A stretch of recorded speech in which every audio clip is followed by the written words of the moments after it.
5 மாநில எலெக்ஷன் வரப்போகுது. இந்த காலகட்டத்திலையும் தமிழ்நாட்டிற்கு சாதகமாக அல்லது தமிழ்நாட்டுக்குன்னு ஸ்பெஷலாக எந்த ஒரு அறிவிப்பு எதிர்பார்த்தும் கிடைக்கல, ஏமாற்றம் அப்படின்னு சொல்கிறாங்க. முதலமைச்சர் அப்படி சொல்லியிருக்கிறாரு. பெரிய ஆச்சரியமான ஒரு வருந்தத்தக்க ஒரு வரியை பயன்படுத்தியிருக்கிறாரு. தேர்தல் ஆண்டில் கூட தமிழகத்துக்கு எதுவுமே இல்லைன்னு சொல்லியிருக்காங்க. அப்போ இவர்கள் அரசியலை தேர்தலை மையப்படுத்தி தான் செய்கிறார்கள் அப்படிங்கிற பார்க்க நான் பல முறை சொல்லியிருக்கேன்.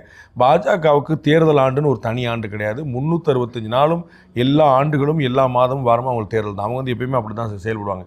ஆனால் திமுக அரசு எப்படி செயல்பட விரும்புகிறது அப்படின்னு காட்டியிருக்காங்க. தேர்தல் ஆண்டில் கூட ஒன்றுமே இல்லையே அப்படின்னா தேர்தல் ஆண்டில் கொடுக்குறதுக்கு இதுனா லாட்ரி சீட்டா, பம்பர் பிரைஸாக என்னது? பட்ஜெட்டுங்கிறது நிதி நிலைமை சார்ந்தது. அதை கடந்த ஆண்டு நமக்கு என்ன செலவாச்சு, அடுத்த ஆண்டு நமக்கு என்ன வரவு வரும், அதில் நம்ம என்ன செலவு செய்ய வேண்டியிருக்கும். இது நிதி மேலாண்மை. இது ஒரு குடியரசு தினத்துக்கு ஸ்வீட் கொடுக்குற சமாச்சாரம் கிடையாது.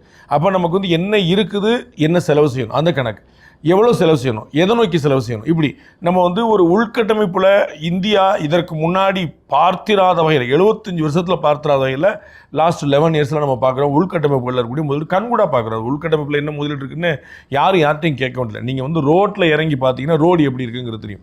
மாநில சாலைகள் எப்படி இருக்கின்றன, தேசிய நெடுஞ்சாலைகள் எப்படி இருக்குன்னு பார்த்தா இவ்வளோ வித்தியாசம் தெரிஞ்சால் போதும். நீங்கள் உங்களுடைய ஊரில் உங்களுடைய தெருவில் நீங்கள் சாலைகளை பாருங்கள், அண்ட் ஹைவேஸ் நீங்கள் சாலைகளை பாருங்கள், இந்த வித்தியாசம் தெரியும்.